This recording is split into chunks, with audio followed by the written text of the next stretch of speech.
India versus Australia మధ్య జరిగిన మొదటి సెమీఫైనల్ మ్యాచ్లో ఆస్ట్రేలియాపై టీమిండియా 4 వికెట్ల తేడాతో విజయం సాధించి ఛాంపియన్స్ ట్రోఫీలో ఫైనల్కు చేరుకుంది టీమిండియా. అయితే ఈ మ్యాచ్లో టీమిండియా గెలవడానికి ముఖ్య కారణం విరాట్ కోహ్లీ అని ఆస్ట్రేలియా మాజీ ఆటగాడైన యాడమ్ గిల్క్రిస్ట్ ఓ సోషల్ మీడియా ద్వారా తెలిపాడు. టీమిండియాలో విరాట్ కోహ్లీ చాలా డేంజరస్ బ్యాట్స్మన్.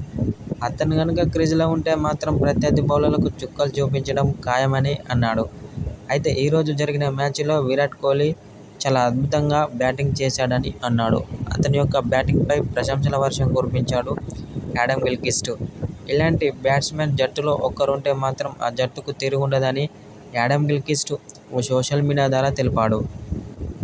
అనంతరం టీమిండియా ఆటగాళ్లపై కీలక వ్యాఖ్యలు చేశాడు.